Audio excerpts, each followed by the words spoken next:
Hallelujah. Ikaw, Kristo, ay sinugo upang sa dukha ay magturo, magpalaya sa bilanggo. Hallelujah. Hallelujah. Hallelujah. Hallelujah.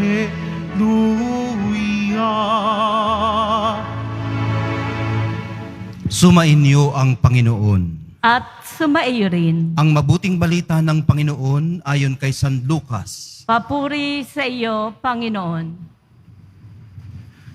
Noong panahong yun, umalis si Jesus sa sinagoga at nagtungo sa bahay ni Simon.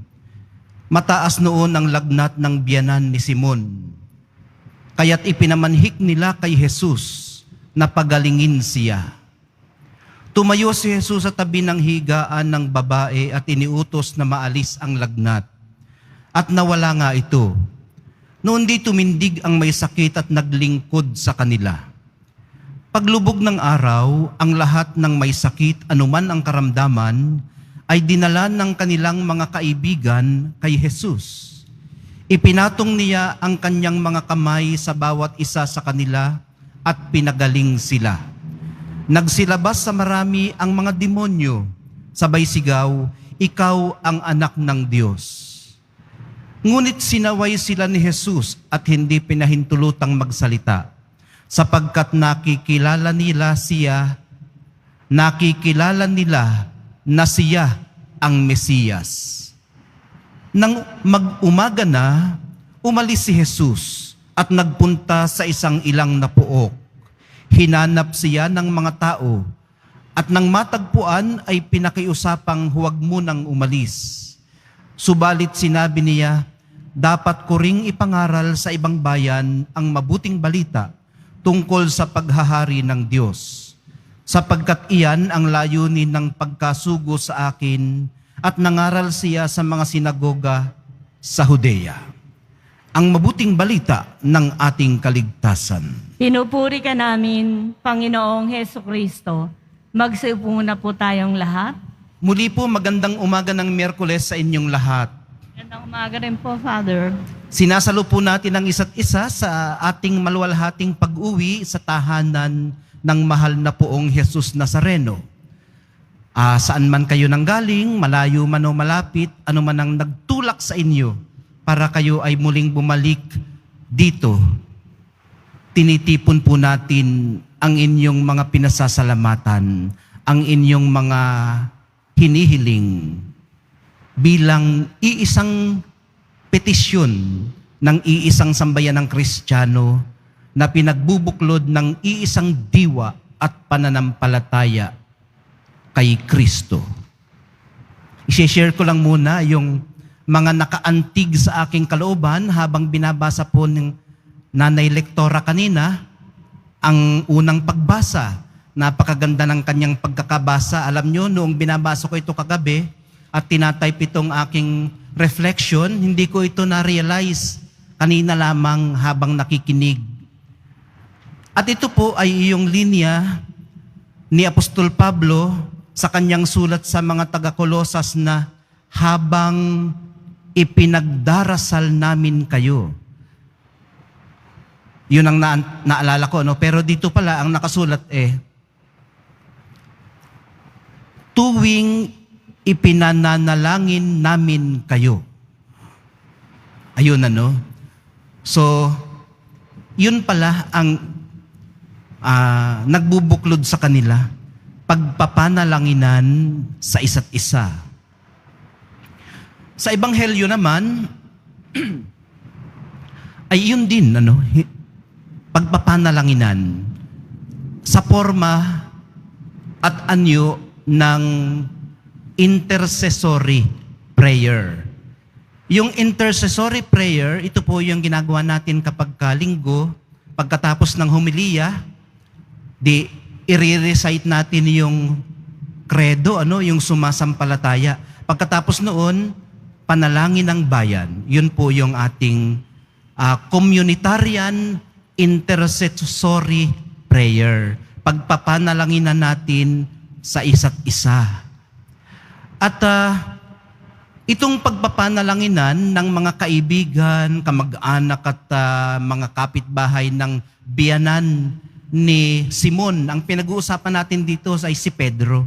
Si Simon Pedro ay humantong o nagtulak sa kanila para lumapit kay Jesus na hilingin ang paggaling ng kanilang kapitbahay. Ipinamanhik nila kay Jesus na pagalingin siya. Intercessory prayer. At nung gumaling siya, alam niyo ang una niyang ginawa? Hindi para evaluatein ang kanyang sarili kung ano nangyari sa kanya, kung paano siya gumaling. Alam niyo ang una niyang ginawa? Tumindig siya at naglingkod sa kanila. Naglingkod siya doon sa mga nanalangin at namanhik para sa kanya. Sinong hindi maaantig ang puso sa ganitong mga katotohanan? Ang mga pagbasa po natin ngayon, mga kapatid, kung ating susuriin, ay nagpapakita sa atin na talagang ang buhay pala ay mayroong mga ups and downs. Saan man kayo naroroon ngayon, nasa up man kayo o nasa down, kung ang nagtulak sa inyo para pumarito ay magpasalamat at tumanaw ng utang na loob sa mahal na poong Jesus Nazareno, o yung paghingi na abutin niya kayo, iabot ang kanyang kamay para sa atin, mayroon pong kapanatagang hatid ang pagpapanalanginan natin sa isa't isa, up man kayo o down. Ganito po ang ginawa ng binabanggit na natin kanina na mga kamag-anak, kaibigan at kapitbahay ng mother-in-law ni Peter. Nag-intercede sila. Dumalo naman si Jesus. Dumalo siya at pinagaling siya. Pinalakas lalo ang kanilang pag-asa para sa fullness of life that is to come. At lahat ng ito po ay bunsod ng kanilang pagmamahalan at pagkalinga sa bawat isa. Walang iniiwanan. Kung may sakit ang isa, dadaluhan, ipapanalangin, gagawaan ng paraan para gumaling. Bukod sa pagpapanalanginan sa isa't isa, importante rin mga kapatid, para sa mahal na poong Jesus Nazareno, ang mismong pananalangin. Para sa sarili man o sa isa't isa.